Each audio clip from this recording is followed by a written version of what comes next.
Bom, pessoal, estamos de volta, mostrando para vocês aí, então, um resumo, tá, daquilo que a gente vai chamar de províncias geológicas, tá, e estruturas de relevo. Tá? É muito importante que a gente tenha a dimensão, tá, da formação da crosta terrestre, muito bem consolidada na nossa cabeça. Tá? Então, basicamente, as províncias geológicas, os chamados escudos cristalinos, e os chamados dobramentos modernos, principalmente esses dois, eles vão ser produtos dos agentes internos de formação do relevo. Eles vão ser produtos dos eventos ligados à geologia.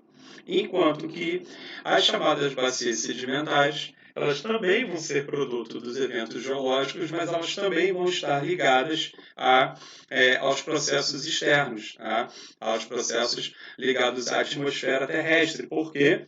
Por conta do que eu mostrei para vocês no slide passado, do ciclo das rochas, porque justamente as bacias sedimentares elas são formadas a partir de sedimentos, de matéria orgânica e inorgânica, e o processo de desagregação e de sedimentação ele vai acontecer graças aos agentes do intemperismo. Tá? Então, assim, os escudos cristalinos vão ser os relevos mais antigos do planeta, formados lá no pré-cambriano, são os produtos da hipirogênese e que formam, por exemplo, boa parte do território brasileiro.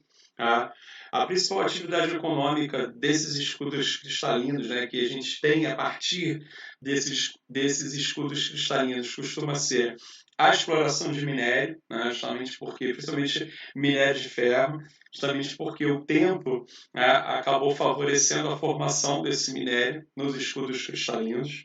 Um problema, do ponto de vista econômico dos escudos, é que os solos tendem a ser muito pobres, porque eles já passaram por um processo de intemperismo muito grande, eles já passaram por já estão expostos há muito tempo, então eles passaram por um processo de lavagem, de lixiviação, que a gente chama, né? Ou seja, ele vai ter os seus nutrientes já todos, boa parte desses nutrientes carregados aí. Então, em escudos cristalinos, normalmente os solos eles não são muito férteis, é por isso que os solos no Brasil, de uma maneira geral, não são férteis, porque são solos muito antigos, são solos derivados dos escudos cristalinos, então eles já estão expostos há muito tempo, então boa parte dos sais minerais, boa parte dos nutrientes já foi embora.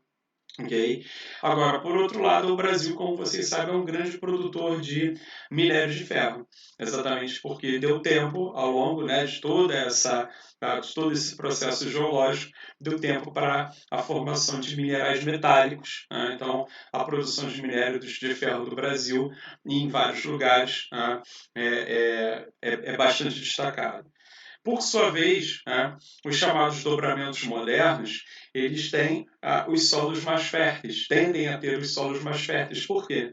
Porque como são relevos muito recentes, são os relevos mais recentes do planeta, a maior parte dos sais minerais, a maior parte das propriedades ali do solo, ainda estão presentes.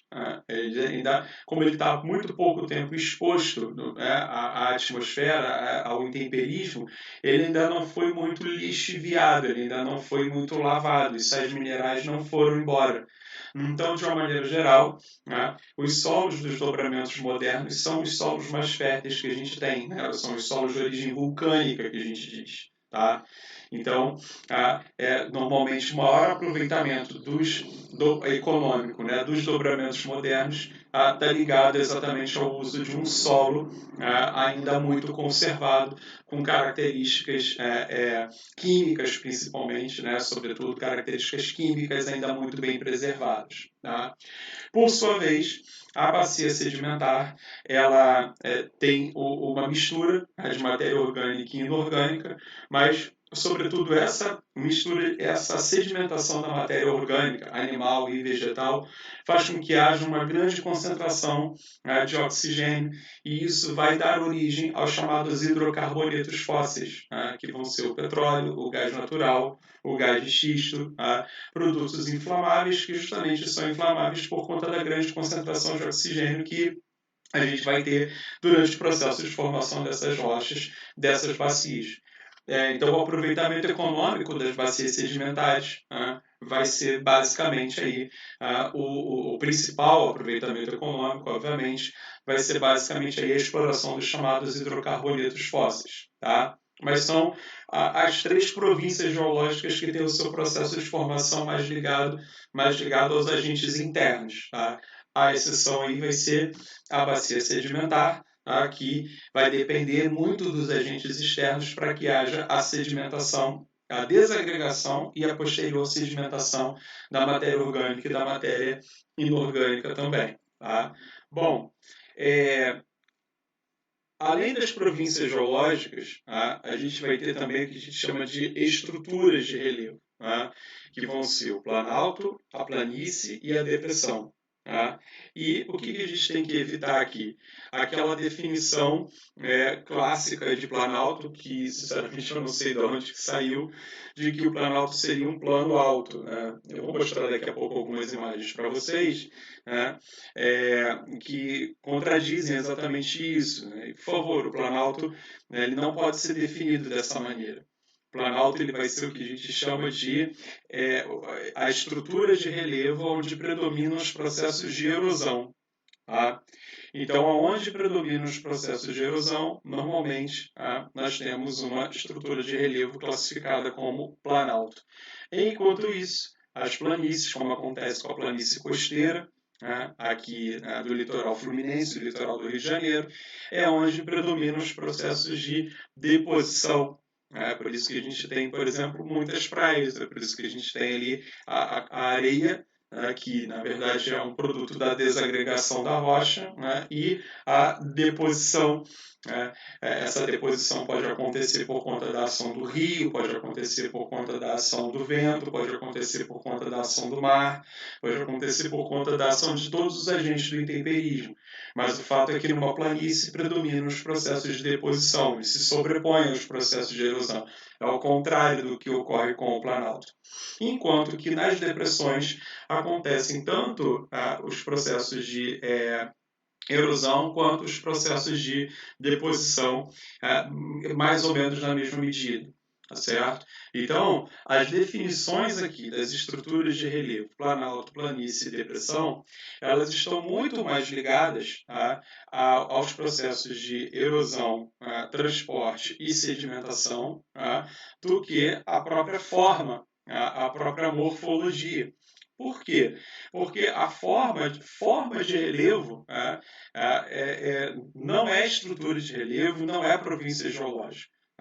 Um vale, um morro, uma colina, uma baixada, isso são formas de relevo. Okay? E essas formas de relevo elas podem estar presentes em todas as estruturas de relevo e em todas as províncias geológicas. Eu posso ter um morro em um planalto dentro de uma bacia sedimentar. Eu posso ter um morro numa planície, mas eventualmente ali tem um morro. E ele está num escudo cristalino. Tá certo? Então, muitas vezes as pessoas fazem essa confusão entre estruturas de relevo e formas de relevo. Então, é por isso que sempre que a gente a gente começa a fazer essa classificação, eu gosto de chamar bastante atenção para essa divisão. Então, o que é a província geológica, que tem lá origem nos processos internos de formação da crosta terrestre, a estrutura de relevo, que aí já é quase que totalmente ligado aos processos de intemperismo, e aí, como eu disse para vocês, no caso do planalto predominam os processos de erosão, no caso da planície predominam os processos de deposição, no caso da depressão acontecem ambos aí os processos mais ou menos na mesma medida, e aí as formas de relevo, que é o que eu vou mostrar para vocês, inclusive, no próximo vídeo, a partir de algumas imagens, elas podem ocorrer, elas podem ter essa ocorrência em praticamente qualquer estrutura de relevo, praticamente qualquer província geológica. Tudo bem? Então, no próximo vídeo, a gente mostra as imagens dessas formas de relevo e fala também dos processos que estão associados a ela.